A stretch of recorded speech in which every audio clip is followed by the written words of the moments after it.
রুমানার কিচেনে একটা নতুন আইটেম তৈরি করছি, গরু মাংসের ভর্তা। একটা প্যানে প্রায় 2 টেবিল চামচ তেল দিয়ে একটু গরম করে নিচ্ছি। পাত্রটার মধ্যে একটু ছড়িয়ে নিচ্ছি। তেলটা গরম হয়ে গেলে কয়েকটা শুকনো মরিচ বোটা না ভেঙে তেলের মধ্যে দিয়ে দিলাম। দেওয়ার সাথে সাথেই নাড়াচাড়া করতে হবে যাতে মরিচগুলো পুড়ে না যায়। নাড়তে নাড়তে কালারটা চেঞ্জ হয়ে গেলে বুঝতে হবে যে মরিচগুলো ভাজা হয়ে গেছে এবং তুলে নিতে হবে। আমি মরিচগুলোর বোটা ছিঁড়লাম না এই কারণে, বোটা যদি ছিঁড়ে ফেলতাম তাহলে সেদিক দিয়ে তেল ঢুকতো এবং মরিচগুলো সিঁটে যেত, মচমচে ভাবটা আসতো না। মরিচগুলো তুলে নিচ্ছি। লাল মরিচ দিয়েছিলাম, কালার চেঞ্জ হয়ে কালচে একটা ভাব চলে এসছে, মানে এগুলো হয়ে গেছে। এবার রান্না করা মাংস থেকে চর্বি হাড় ছাড়া মাংস, যেটাকে দাকা মাংস বলে, এরকম 2 পিস মাংস নিয়ে নিচ্ছি। একটু দেখে দেখে নিতে হবে যাতে হাড় বা চর্বি না থাকে এবং মাংসটা দাকা হয়। কুটনিতে নিয়ে নিলাম। একবারই কুটনির মধ্যে আমি মাংসগুলোকে ছেঁচে নেব। খুব ভালোভাবে ছেঁচতে হবে। এক পাশ ছেঁচা হয়ে গেলে একটা চামচ দিয়ে আবার উল্টে নিতে হবে। এভাবে উল্টে নিচ্ছি।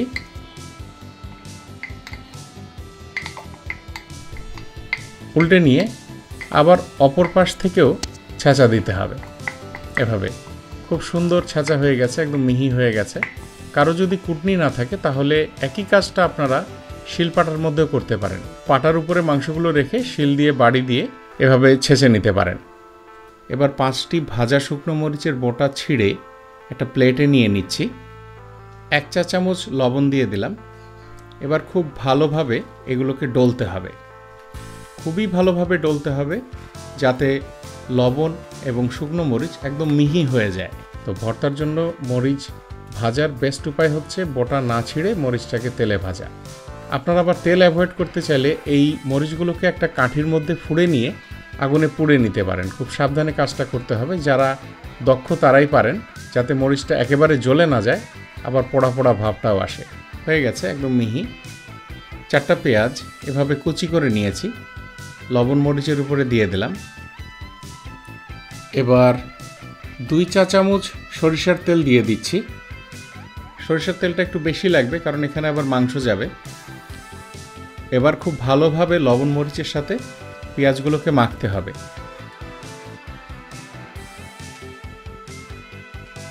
মাখতে মাখতে একটা জিনিস করতে হবে, পেঁয়াজের যে চাকতিগুলোর মধ্যে একটা আরেকটার সাথে লেগে থাকে সেটা খুলে ফেলতে হবে। দেখেন শুরুর অবস্থায় পেঁয়াজগুলো একরকম ছিল, এখন খুলে কিন্তু একেবারেই রিংগুলো আলাদা হয়ে গেছে। এবার আদা কুচি দিয়ে দিচ্ছি 1 চা চামচ। আদাগুলোকে আমি এভাবে কুচি করে নিয়েছি, দিয়ে দিলাম। একইভাবে আমি রসুন কুচি করে নিয়েছি, 1 চা চামচ রসুন কুচি দিয়ে দিলাম। এই কুচিটা করা খুবই সহজ। আদা বা রসুনটা নিয়ে একটু চাকু দিয়ে ছোট ছোট করে কেটে নিলেন। কোনো ছেঁচাও দিতে হবে না, কোথাও কুটতেও হবে না, কোথাও পিষতেও হবে না। এবার আমি খুব আলতোভাবে পেঁয়াজ মরিচ লবণের সাথে আদা রসুনটা মেখে নিচ্ছি। কোনো ডলাডলির কারবার নেই এখানে, কোনো রকম জোর দিতে হবে না, খুব আলতোভাবে মাখতে হবে। একদম হয়ে গেছে। এবার মাংসগুলো কুটনি থেকে বের করে দিয়ে দিচ্ছি। দেখতে পাচ্ছেন ছেঁচে নেওয়ার কারণে মাংসগুলো বেশ জট লেগে গেছে। এখন আস্তে আস্তে জট খুলতে হবে এবং পেঁয়াজ মরিচের সাথে মাখাতে হবে। আঙুল দিয়ে আস্তে আস্তে জট ছাড়াতে হবে, ছাড়িয়ে ছাড়িয়ে আলতো করে মাখতে হবে। এখানেও জোরাজুরি করার কিছু নেই, আলতো করে মাখালেই হবে। সাধারণত গরু মাংসের পেছনের রানের অংশটা এরকম দাকা হয় এবং সেটা দিয়ে ভর্তা খেতেই ভালো লাগে। বাই দ্য ওয়ে, আমি অমি আজাদ, রুমানার কিচেনে আজকে আমি গেস্ট অ্যাপিয়ারেন্সে আছি।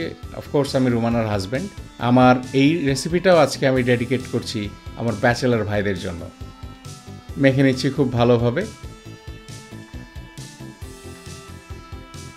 আমরা এটা গরু মাংস দিয়ে করলেও আপনারা চাইলে খাসি মাংস দিয়েও করতে পারেন, কিন্তু খাসির মাংসে চর্বি রগ এসব বেশি থাকে দেখে ওই জিনিসটা ভালো হয় না। এটা গরু মাংস দিয়েই ভালো হয় খেতে। তো আমাদের ভর্তার প্রক্রিয়া মোটামুটি এখানেই শেষ। চলুন দেখে নিই তৈরি করতে কি কি লাগছে। চর্বি হাড় রগ ছাড়া 2 পিস দাকা গরুর মাংস, শুকনো মরিচ 5টি, আদা কুচি 1 চা চামচ, রসুন কুচি 1 চা চামচ, 4টা পেঁয়াজ, প্রয়োজন মতো ধনেপাতা, 1 চা চামচ লবণ, 2 চা চামচ সরিষার তেল। ভর্তাটা হয়ে গেছে, এবার পরিবেশন করে দিচ্ছি। যে কোনো সময় রেসিপিটা করতে পারেন। বাসায় মাংস থাকে, অনেক সময় লেফট ওভার মাংস থাকে।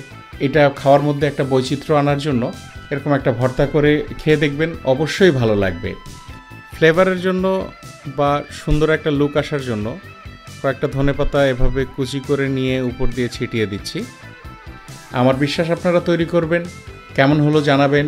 কোনো যদি প্রশ্ন থাকে তাহলে আমাদের ভিডিওর নিচে কমেন্টে কমেন্ট করবেন, আমরা অবশ্যই আপনাদের উত্তর দেওয়ার চেষ্টা করব।